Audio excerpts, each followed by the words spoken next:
ክፍሌ ላልገባ ተባብለን አይደል እንዴ? አልቻልኩም። በቃ ድንገት ናፈቅሽ።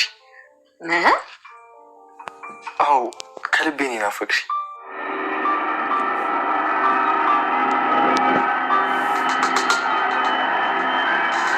አባዬ ቤት ውስጥ ነው ያለው። ሊመጣው ደግሞ ሊሰማ ይችላል። ናታን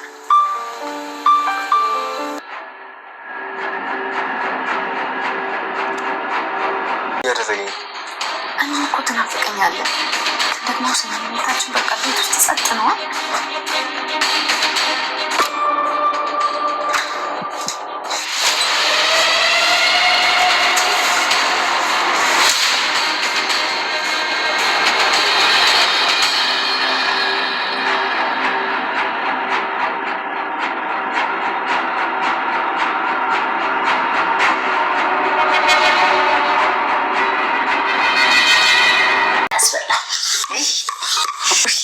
እሱን እንኳን አታንሹ፣ በጣም ነው የሚያስጠላው።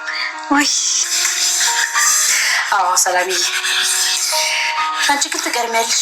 በቃ ምንም ነገር አባሬ ሳት እርግዝናሽ ልጨርሽ።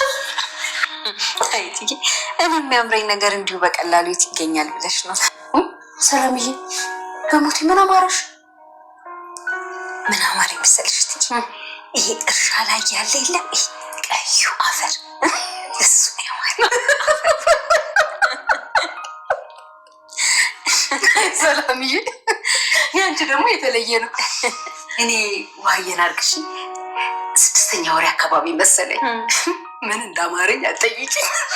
ምን አማረሽ ትዬ? ኧረ ተይ ጥቁር ከሰል እንዴት ይከሰል? ሰላምዬ ካረዳችሁ ሙጭክኛል አልኳችሁ። ዛሬ ለክፋቱ ቤት ውስጥ ምንም አይነት ከሰል አልነበር። ከዛስ መከረኛው ደሬ አምጣው ለድ ስለው በጨለማ ሄዱ ባለ ሱቁን አሁን ኳኩቶ ይዞ ይመጣ። አንድ ያስተራፍኩት እንዳይመስልሽ ማርጌ ነው የበላሁት።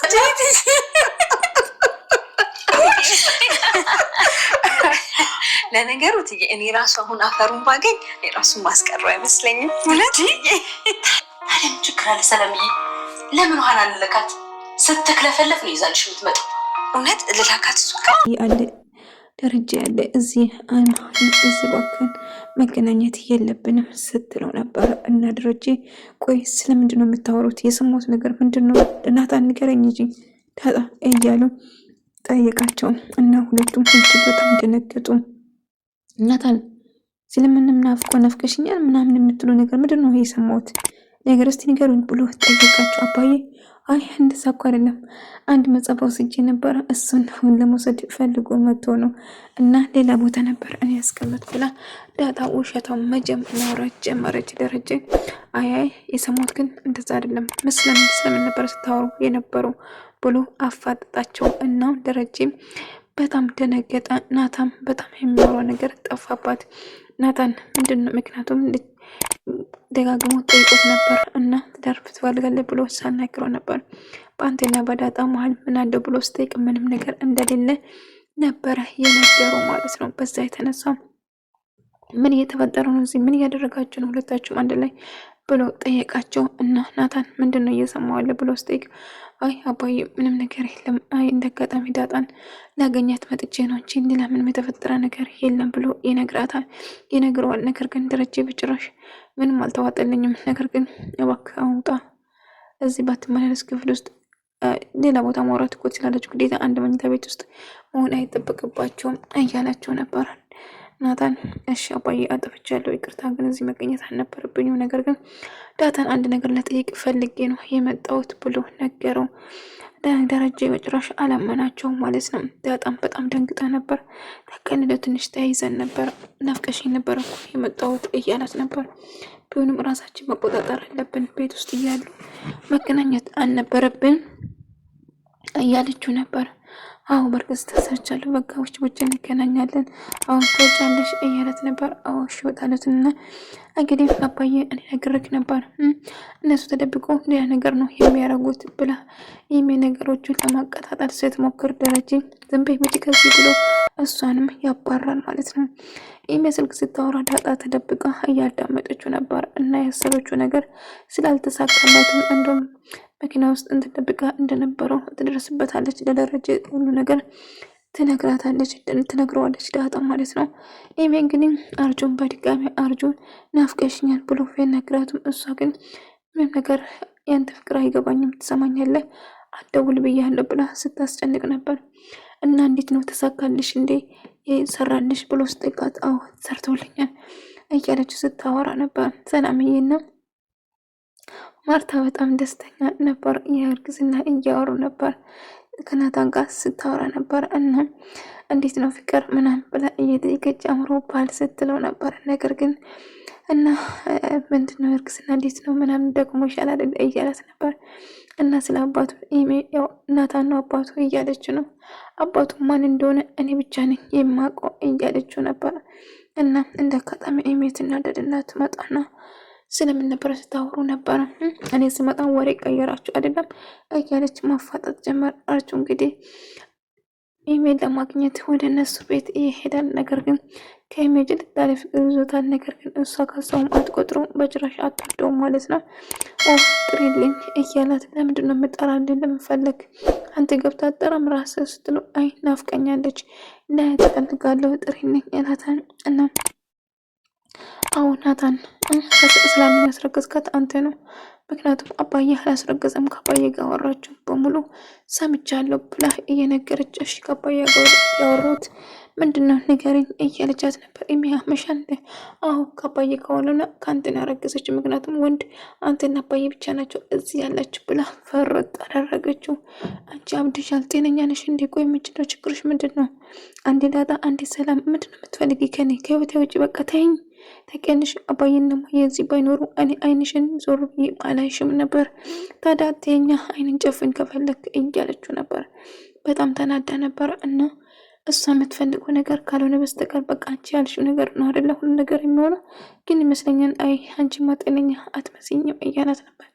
አይ እኔ ጤነኛ ነኝ። ጤነኛ ያሉናችሁስ እናንተ ናችሁ። ይልቁንስ አንተ ሄደህ ብትመረመር ይሻላል። አይኔን የጋረደ ያችን ጥሩ ተንከሲስ ዳጣን ይወድር ከአይኔን የጋረደ አይኔ ቆንጆ ያለው ዳጣን ይሆይ መረጥኩ። ስለዚህ አንተ ነው መታከም አለብህ አላለችም። ዳጣ ምን ይጎላታል? ቆንጆ ነች እንዴ የምር ከዳጣና ከኢሜ ማን ቆንጆ ካላችሁ እኔ ዳጣን ነው የምመርጠው። ዳጣ ይመር ቆንጆ ነች ማለት ነው። እና ለደረጀ ደግሞ ሁሉ ነገር ነገረች። እንግዲህ ኢሜ አባቱን ክብሩን ለማንካት ወይን አባቱ ምን እያደረገ ለማጣራት ምርመራ ስታረግበት ነበር። እና ዳጣ ሁሉ ነገር ደረሰችበት እና ለደረጀ ሁሉ ነገር ነገረችው ማለት ነው። እና በልጄ እንዴት ልዋረድ? ምን አባቴ ባረግ ይሻለኛል? አሁንማ በቃ የመጨረሻ ነው፣ ከዚህ ሀገር መውጣት አለበት ብሎ እየነበረ ነበር። አይደሬ ምንም ቢሆን አንድ ቀን ትስተካከላለች ብዬ ተስፋ አደርጋለሁ፣ ግን ትንሽ ጊዜ ብትሰጡት ጥሩ ነው እያለች ነበር ማርታ። እማዬ አንድ ነገር ነግረሽ እፈልጋለሁ እያለቻት ነበር። እሺ ምንድነው የምትነግሪኝ? ንገሪኝ እያለቻት እማዬ የምነግርሽ ነገር ከባድ ነው፣ ነገር ግን ሁሉ ነገር ዛሬ ያሰማሻለሁ እያለቻት ነበር። ምንድነው የምታሰሚኝ እያለች ደረጀና ዳጣ ማውራት ነገር እና ደረጀ የዳጣ አባት ስሳይ እንደሆነ ኢሜ እንድትሰማ አድርጎ ሁሉ ነገር አወሩ ማለት ነው። ነገር ግን ኢሜ እውነታቸውን የሚያወሩ መስሎ እነሱም ቀድሞ ስለተዘጋጁበት ምንም ነገር አላወቀችም ነበር እሷ። ነገር ግን ሰላምና ማርቲ አንድ ላይ እየተጫወቱ ነበር ስለ እርግዝና ምን እንዳማራት። እናም በእርግዝናሽ እኮ ምንም ነገር ሳያምርሽ እኮ ጨርሰን ልጨርሽ እኮ ነው እያለቻት ነበር። ሀይትዬ እኔ ማፍረኝ መቼስ ይኖራል ብለሽ ነው እያለቻት ነበር። እና ምንድነው አማረሽ ንገሪኝ እያለቻት ነበር። እና የበራ ማሪኝ አላለች ትላታለች። እና ደስ ብሎ አብሮ ደስ በሚል ጊዜ እየተጫወቱ ነበር። እና አይ ማርታ የደረጀ ልጅ ያረገዘችው መሆኗን ስታቅ ምን ትልሁን? ዳጣ የደረጀ ልጅ እንደሆነች ስታቅ ምን እንደምትል ብቻ ለመስማት ነው እኔ ጓጓሁት። ይሄ ፈገግታና ይሄ ሳቅና ጨዋታ ይጠፋበታል ብዬ አስባለሁ። እኔ እንዴት ተሳሳትኩት? እኔ አልተሳሳትም እኮ እንዴት ነው ታዲያ ዳጣ የሳይ ልጅ ነች ማለት ነው። እና ሰላምን ስየማል ከማን ነው ያረገዘችው? ከናታ ነው እኔ እንኳን ልሳሳትም እንዴ ልሳሳት ቻልኩ እያለች ራሷን ስትጠይቅ ነበረ ማለት ነው። ነገር ግን ነበረ እና እሺ ለማንኛውም ዛሬ አሰማሻለሁ ሙሉ በሙሉ እያለቻት ነበር እና ደረጀም ስለ ልጁ እያወራ እና ስሳይ የሄደት አባት ስሳይ እና አባቴ አንድ ቀን እየተወደቀች ልጅ ብሎ ያልፈለገ ከማንም ሴት ወልዶ እኔን ጣለኝ እያለች ማውራት ትጀምራለች። ወሬን አስቀይረው ማርትና ሰላምዬ አብሮ ድጋ እያጠቡ ኩሽና እያስጠበቁ ነበር እና ስለ እርግዝና ያማራቸውን ነገሮች እሷም አርግዛ ያሳለፈችውን ህይወት እያካፈለቻት እና ምን እንዳማራትን ጭምር እየጠየቀቻት እና ደስ የሚል ጊዜ አብረው እየተጨዋወቱ ነበር እና ሰላምዬ በጣም ያማረኝ የእርሻው ቀዩ አፈር እሱ ነው ያማረኝ፣ ወይኔ ባገኘው እያለች ነበር። ታዲያ ምን ችግር አለ? አሁን እኮ ውሃና ምትነደው ይዞልሽ ይመጡልሻል። ታውቂያለሽ እኔ ያማረኝ ውሃዬን እርጉዝ ሆነ ሆኜ ያማረኝ ከሰሎ አላለችም። በሳቅ ሞት። ወይኔ ፈጣሪው ከሰል ያምራል እንዴ? ከሰል ያማረኝ እንግዲህ እርጉዝ ሆና እና ለማየት ያብቃን ሁላችን። እንግዲህ የሚያኝ ደረጃና ዳጣ የማሩትን ነገር መስማት ጀምራለች ማለት ነው። እየሰማች ነበር እና ደረጃን ቀድማ አስጠንቅቃ ነበረ እንዳለ የምታወሪ ነገር እንዴት ልጅን ለማጥፋት አባትን ለማጥፋት ትሞክራለች እያለ በጣም ስናደድ ነበር። የምታወሪ ነገር ትክክል ነው ስላት፣ አዎ አባዬ የማወራ ነገር ትክክል ነው እያለች ነበር። ነገር ግን ሁሉ ነገር እየሰማ ነበረ ደረጀ በጣም ሰነ እንዴት እንደዚህ ታደርጋለች የገዛ ልጅ እያለ ነበር።